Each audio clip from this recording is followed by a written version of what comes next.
C'est quelque chose qui s'est toujours fait dans la tradition des conteurs des différentes civilisations. Il y a toujours souvent des poèmes, des sentences, des proverbes qui sont inclus. Donc moi je reprends cette tradition. Et puis alors il y a parfois des... Alors vous parliez de koans.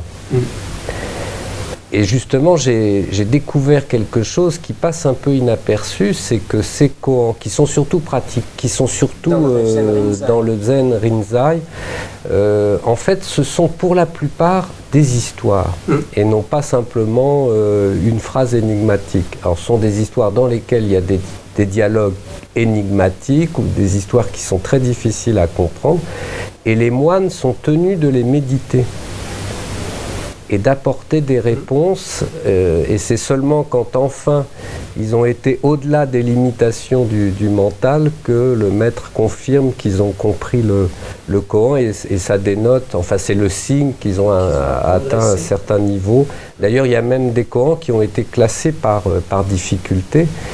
Et alors il y en a un, peut-être que j'ai le temps de le raconter, c'est l'histoire donc d'une vieille bigote qui est vraiment une pratiquante bouddhiste, zen d'ailleurs, très assidue et puis très dévouée. Et donc elle a pris un moine en sympathie qui vit en ermite au fond de son jardin dans une cabane, et elle le nourrit tous les jours avec un grand dévouement.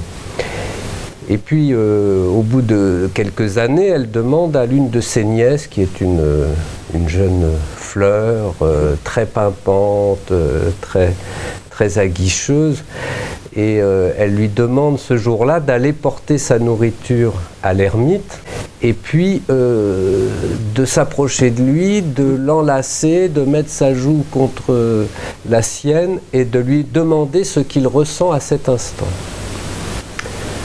La jeune femme s'exécute, et puis bien sûr la vieille attend de savoir ce qu'a dit le moine, comment il a réagi. Et puis quelque temps après, la jeune fille revient, et alors la vieille lui demande alors qu'est-ce qu'il a dit, qu'est-ce qu'il a fait, et la jeune fille répond il est resté absolument immobile, imperturbable, et il a murmuré entre ses dents « Cela ne me fait aucun effet. Je suis aussi glacé et immobile qu'un rocher gelé par 3 mois d'hiver. » Et la vieille dit « Quel imbécile, dire que j'ai nourri ce vaurien pendant des années pour rien !» Et voilà qu'elle fabrique une torche. Elle prend un balai, elle court jusqu'à la cabane de l'ermite, elle le chasse à coups de balai, elle met le feu à sa hutte. Et voilà le koan, pourquoi la vieille a agi ainsi. Parce qu'on peut penser bien sûr qu'il avait atteint la libération suprême. Ce n'est pas le cas. Et alors, donc, puisqu'on parlait des poèmes, il y a ce fameux maître Ikkyu qui a écrit un poème qui répond à ce koan. Donc, si mes souvenirs sont bons, ça dit à peu près ceci. La vieille compatissante a offert une échelle à ce vaurien pour monter au ciel. Quel imbécile! À sa place, je l'aurais saisi et la vieille souche aurait fait de nouveaux bourgeons. C'est beau. Oui. Et en même temps, ça dit tout, quoi. Oui, parce qu'il ne s'agit pas du tout de devenir insensible aux choses, aux impressions. Et c'est souvent ce qu'on croit, et d'ailleurs ce que démontre le contraire dans vos contes, c'est-à-dire que quand on atteint l'éveil, on a atteint une espèce de stade où il n'y a plus de sentiments, où il n'y a plus rien d'ailleurs, et on ne sait pas trop d'ailleurs, quand on en parle et quand les autres en parlent, ce qu'il y a d'ailleurs. Alors c'est pas du tout ça. Ben non, bon, de toute façon c'est un mystère puisqu'il faut l'atteindre, les histoires témoignent de cet état. Alors peut-être il n'y a pas les émotions ordinaires qui sont souvent nourries par ce qu'on appelle les 5 poisons, la jalousie, la haine, la colère, etc. Mais par contre il y a le sentiment suprême qui est la compassion. Alors ça c'est le terme consacré pour le bouddhisme, en fait c'est l'amour universel. Et donc c'est vraiment le sentiment des sentiments, et c'est ça que beaucoup de ces histoires finalement mettent en avant.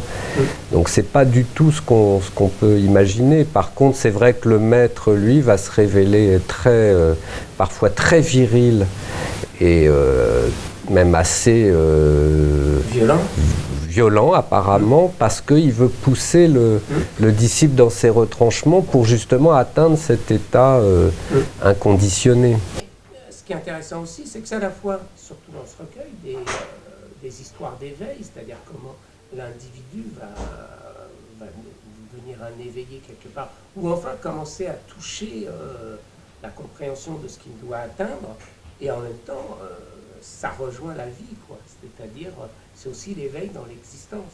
C'est-à-dire qu'ils peuvent à la fois s'adresser aux moines dans cette façon-là, mais ils peuvent aussi s'adresser à tous. Bah de toute façon, il y a un stade où effectivement il y a une espèce de retrait dans la méditation et dans donc comment dire, se couper du monde pour rentrer en communication avec l'esprit suprême ou l'ultime réalité. Et après, il y a ce qu'ils appellent le retour sur la place du marché. Ouais. Et d'ailleurs, il y a une histoire tibétaine où en fait un ascète est resté une dizaine d'années dans une grotte à méditer, réciter des mantras, se prosterner, enfin bon, c'est une ascèse très profonde, très éprouvante, et puis il a enfin l'impression d'avoir atteint le degré suprême de l'éveil. Et il se dit, maintenant je vais pouvoir retourner vers mes semblables et puis leur enseigner ce que j'ai compris. Donc il décide de descendre dans la vallée, d'aller dans une ville, sur la place du marché, et puis là il va pouvoir prêcher, peut-être convertir quelques ouailles et avoir des disciples. Et puis donc il est en train de chercher un emplacement un peu surélevé où va pouvoir s'adresser à la foule. Et voilà qu'il y a un portefaix qui a une charge très très lourde qui marche tête baissée et puis qui le bouscule. Et là, il devient rouge de colère, notre ermite. Il est prêt à exploser, à incendier le portefaix, et puis il fait un effort sur lui-même pour se contenir. Et il se précipite vers le portefaix, il se prosterne devant lui et il dit « Merci, merci mon ami, tu m'as enseigné en un instant ce que l'Himalaya ne m'a pas appris en 10 ans. » Voilà, donc c'est vraiment... Alors ça rejoint des paroles d'Akuin, qui était un grand maître zen japonais, qui disait la méditation en mouvement est 10 000 fois supérieure à la méditation assise, parce qu'en fait quelqu'un peut avoir atteint un haut niveau d'éveil dans la tranquillité d'un temple, mais quand il est confronté aux forces du monde, il peut tout perdre s'il ne s'est pas exercé, entraîné. Donc c'est pour ça qu'il y avait cette idée aussi du Ritsuzen, de s'exercer déjà dans des activités qui étaient propices à la méditation en mouvement, et puis après ça doit devenir permanent dans toutes les situations, à chaque instant.